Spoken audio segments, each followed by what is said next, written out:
Eu sou humano e, portanto, nada do que é humano me é estranho.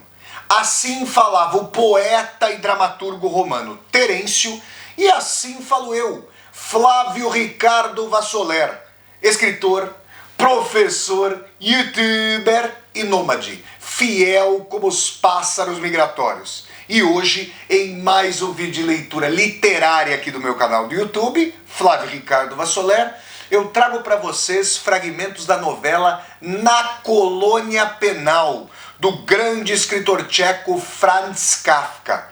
Sem mais então, passemos a palavra a Kafka para que ele nos desvele Na Colônia Penal. É um aparelho singular, disse o oficial ao explorador, percorrendo com um olhar até certo ponto de admiração o aparelho que ele, no entanto, conhecia bem.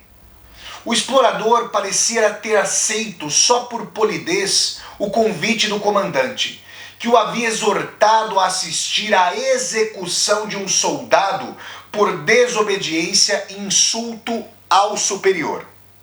Certamente, o interesse pela execução não era muito grande nem na colônia penal. Pelo menos aqui no pequeno vale, profundo e arenoso, cercado de encostas nuas por todos os lados, estavam presentes, além do oficial e do explorador, apenas o condenado, uma pessoa de ar estúpido, boca larga, cabelo e rosto em desalinho, e um soldado que segurava a pesada corrente de onde partiam as correntes menores, com as quais o condenado estava agrilhoado pelos pulsos e cotovelos, bem como pelo pescoço, e que também se uniam umas às outras por cadeias de ligação. Aliás, o condenado parecia de uma sujeição tão canina que a impressão que dava era de que se poderia deixá-lo vaguear livremente pelas encostas, sendo preciso apenas que se assobiasse no começo da execução para que ele viesse. O explorador tinha pouco interesse pelo aparelho e andava de um lado para outro por trás do condenado, com uma indiferença quase visível, enquanto o oficial providenciava os últimos preparativos, ora rastejando sob a máquina sentada fundo na terra, ora subindo uma escada para examinar as partes de cima. Eram trabalhos que na realidade poderiam ter sido deixados para um mecânico, mas o oficial os realizava com grande zelo, seja porque era um adepto especial do aparelho, seja porque não podia, por outras razões, confiar essa tarefa a mais ninguém. Estava excepcionalmente esgotado, respirava de boca aberta e tinha enfiado à força 2 delicados lenços de mulher sob a gola do uniforme. Esses uniformes são sem dúvida muito pesados para os trópicos, disse o explorador, ao invés de se informar sobre o aparelho, como o oficial havia esperado. É verdade, disse o oficial, lavando as mãos encardidas de óleo e graxa num balde de água já à disposição. Mas eles simbolizam a pátria, e a pátria nós não podemos perder. Mas agora venha ver esse aparelho, acrescentou logo em seguida, enxugando as mãos com uma toalha enquanto apontava para o aparelho. Até esse instante era necessário o trabalho das mãos, mas daqui para frente ele funciona completamente sozinho. O explorador assentiu com a cabeça e acompanhou o oficial.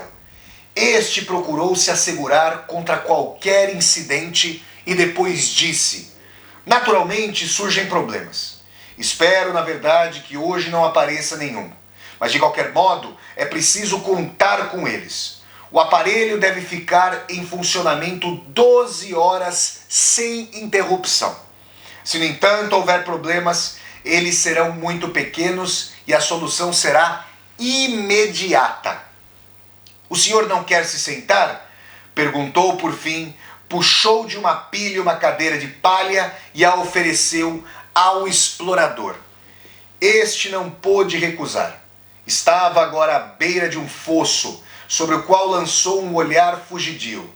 Não era muito fundo. De um lado do fosso, a terra escavada estava amontoada num talude. Do outro, ficava o aparelho. Não sei se o comandante já explicou o aparelho para o senhor, disse o oficial. O explorador fez um movimento vago com a mão. O oficial não desejava nada melhor, pois agora ele próprio podia explicar o aparelho. Este aparelho, disse, segurando uma manivela sobre a qual se apoiou, é uma invenção do nosso antigo comandante. Colaborei desde as primeiras experiências e participei de todos os trabalhos até a conclusão. No entanto, o mérito da invenção pertence totalmente a ele. O senhor já ouviu falar do nosso antigo comandante? Não? Bem, não estou falando demais quando digo que a instalação de toda a colônia penal é obra sua. Nós, amigos dele, já sabíamos, por ocasião da sua morte, que a organização dela é tão fechada em si mesma que o sucessor, mesmo tendo na cabeça milhares de planos novos, não poderia mudar nada, pelo menos durante muitos anos. Nossa previsão estava certa. O novo comandante teve de reconhecer isso. É uma pena que o senhor não tenha conhecido o antigo comandante. Mas, interrompeu-se o oficial, fico tagarelando e o aparelho está aqui à nossa frente. Como se vê, ele se compõe de 3 partes. Com o correr do tempo surgiram denominações populares para cada uma delas. A parte de baixo tem o nome de cama, a de cima de desenhador e a do meio, que oscila entre as duas, se chama rastelo. Rastelo? Perguntou o explorador. Ele não tinha escutado com muita atenção. O sol forte demais se enredava no vale sem sombras. Era com dificuldade que se juntavam os pensamentos.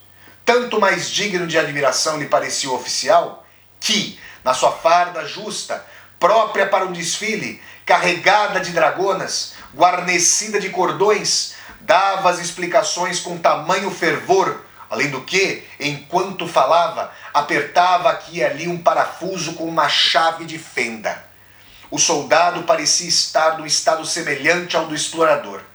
Tinha enrolado a corrente do condenado em volta dos pulsos, apoiava-se com uma das mãos sobre o fuzil e, deixando a cabeça pender sobre a nuca, não se interessava por nada. O explorador não ficou espantado com isso, pois o oficial falava francês e certamente nem o condenado nem o soldado entendiam francês. De qualquer modo, chamava ainda mais atenção o fato de que o condenado, apesar disso, se esforçasse para seguir as explicações do oficial. Com uma espécie de pertinácia sonolenta, dirigia o olhar para onde quer que o oficial apontasse, e quando este então foi interrompido pelo explorador com uma pergunta, também ele, da mesma forma que o oficial, olhou para o explorador. É rastelo, disse o oficial. O nome combina. As agulhas estão dispostas como as grades de um rastelo, e o conjunto é acionado como um rastelo, embora se limite ao mesmo lugar e exija muito maior perícia. Aliás, o senhor vai compreender logo. Aqui sobre a cama coloca-se o condenado. Quero, no entanto, primeiro descrever o aparelho e só depois fazê-lo funcionar eu mesmo. Aí o senhor poderá acompanhá-lo melhor. No desenhador há uma engrenagem muito gasta. Ela range bastante quando está em movimento. Nessa hora, mal dá para entender o que se fala. Aqui, infelizmente, é muito difícil obter peças de reposição. Muito bem, como eu disse, esta é a cama. Está totalmente coberta com uma camada de algodão. O senhor ainda vai saber qual é o objetivo dela.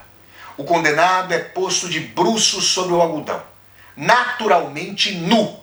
Aqui estão, para as mãos, aqui para os pés e aqui para o pescoço, as correias para segurá-lo firme. Aqui na cabeceira da cama, onde, como eu disse, o homem apoia primeiro a cabeça, existe esse pequeno tampão de feltro, que pode ser regulado com a maior facilidade, a ponto de entrar bem na boca da pessoa. Seu objetivo é impedir que ela grite ou morda a língua. Evidentemente, o homem é obrigado a admitir o feltro na boca, pois caso contrário, as correias do pescoço quebram sua nuca. Isso é algodão? Perguntou o explorador, inclinando-se para a frente. Sem dúvida, respondeu sorrindo o oficial. Sinta o senhor mesmo. Pegou a mão do explorador e passou-a sobre a cama. É um algodão especialmente preparado, por isso parece tão irreconhecível. Ainda volto a falar sobre sua finalidade. Pessoal, esse foi um trecho tétrico, normalizado com a brutalidade burocrática com a qual Kafka retrata o horror, que já não nos choca, do grande texto Na Colônia Penal, como eu disse, do formidável escritor tcheco Franz Kafka. Se vocês gostaram de mais essa leitura literária aqui do meu canal do YouTube, deem um like no vídeo, curtam o vídeo, disseminem esse vídeo pelas redes sociais, para que nós possamos chegar cada vez mais e mais pessoas. Se você está chegando ao canal pela primeira vez, seja muito bem-vinda e bem-vindo. Eu peço que você se inscreva aqui no canal, toque a sinetinha para poder receber as notificações e deixe aqui embaixo desse vídeo o seu comentário para que nós possamos conversar. E mais, aqui embaixo desse vídeo você vai encontrar uma tecla chamada Seja Membro. Se você gosta das atividades deste meu canal do YouTube, considere a possibilidade de clicar justamente nessa tecla Seja Membro, se tornar um membro ou uma membro humanista do canal e apoiar este meu projeto de universidade aberta no YouTube. Então é isso, pessoal. Até o próximo vídeo de leitura literária, gente. Tchau, tchau!